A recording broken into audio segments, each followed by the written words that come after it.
Excellences, Mesdames et Messieurs, Assalamu alaikum wa rahmatullahi ta'ala wa barakatuh.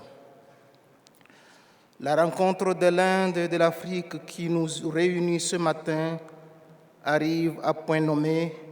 Elle constitue une nécessité, une obligation, un devoir, une logique pour articuler les efforts, conjuguer les énergies, dynamiser les synergies et élargir les consensus possibles face aux défis innombrables du monde d'aujourd'hui. C'est donc un grand plaisir pour ma délégation et moi-même de nous retrouver dans ce magnifique pays, cette grande démocratie connue pour son hospitalité légendaire, ses hommes et femmes charismatiques et sa riche civilisation. Ce beau pays où chacun de nous se sent chez lui parce que nous partageons ensemble une longue histoire d'amitié et de fraternité. Le premier sommet Inde-Afrique en avril 2008 avait vu la participation de 14 pays, tandis qu'au second, qui a eu lieu en 2011 à Addis Abeba, 15 pays y ont pris part. Aujourd'hui, 54 pays ont été invités, ce qui confirme la volonté commune des dirigeants africains que nous sommes et des autorités de ce grand pays qui est l'Inde de développer davantage notre partenariat et consolider notre coopération.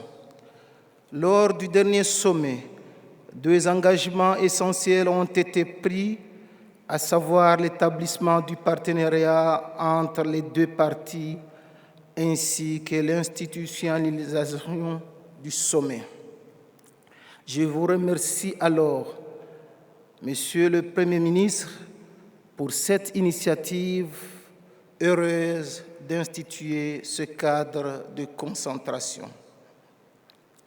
Je vous félicite aussi pour l'excellente organisation de cette rencontre et je suis persuadé que nous sortions de New Delhi encore plus fortes, encore plus unis, encore plus engagés. Excellences, Mesdames et Messieurs, le monde devient de moins en moins sûr, avec une précarité économique qui s'aggrave, une détérioration des conditions de vie des plus fragiles d'entre nous, une intolérance qui s'amplifie, une peur insupportable de l'autre et un terrorisme aveugle que rien, plus rien ne peut justifier, sans parler des changements climatiques qui menacent l'avenir de nos pays. Je voudrais donc saluer ici l'engagement de l'Inde à partager sa riche expérience et son expertise reconnue de tous avec notre continent. Je salue le grand investissement ainsi que les différents projets vitaux que ce grand pays généreux met en œuvre dans nos pays respectifs afin d'accompagner le développement de l'Afrique.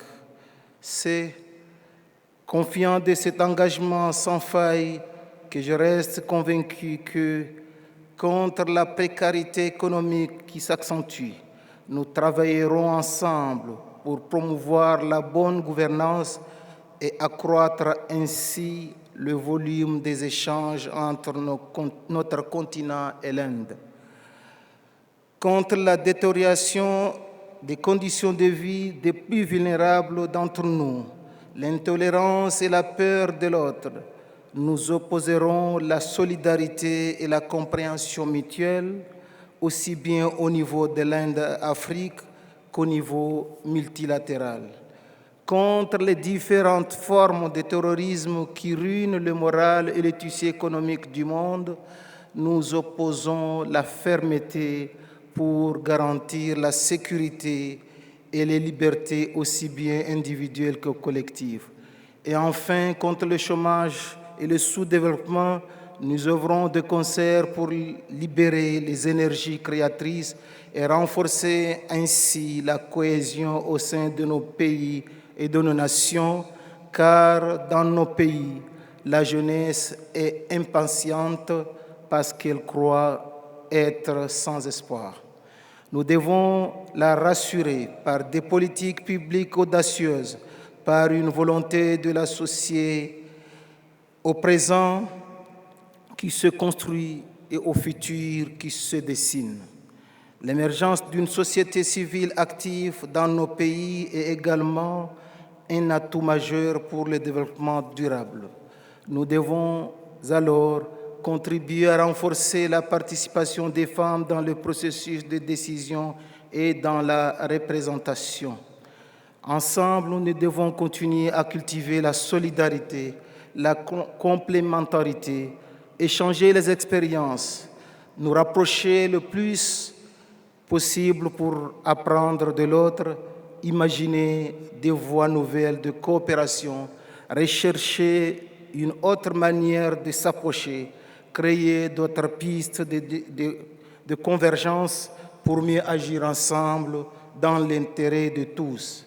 En effet, devant les difficultés, nous n'avons pas à être concurrents. La solidarité s'impose, l'écoute reste une nécessité et la compréhension mutuelle une meilleure approche. Nous devons donc profiter des belles opportunités qui s'offrent à nous, peuples d'Afrique et de l'Inde, que ce soit dans le domaine de la science, de la culture ou du transfert des technologies. Nous devons nous unir pour renforcer notre partenariat et consolider notre coopération au bénéfice de nos peuples. Honorable assistance, Mesdames et Messieurs, mon pays, l'Union des Comores, a toujours entretenu des relations amicales séculaires avec l'Inde. Une grande communauté indienne vit aux Comores depuis des décennies et s'est très bien intégrée au sein de la population comorienne. Il est de mon souhait de tout mettre en œuvre pour accroître cette présence indienne chez nous, notamment à travers les investissements et les échanges multiformes.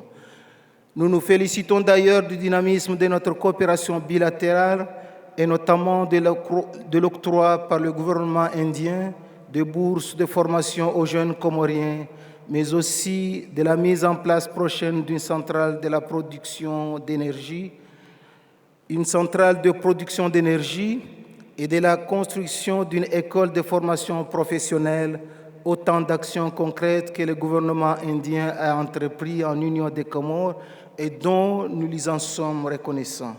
Majesté, Excellences, Mesdames et Messieurs, le monde entier a le regard tourné vers nous, vers New Delhi aujourd'hui. Puisse la sagesse nous inspirer pour renforcer le partenariat Inde-Afrique afin d'engager nos peuples respectifs dans un monde de paix, de convivialité et de progrès. Je vous remercie.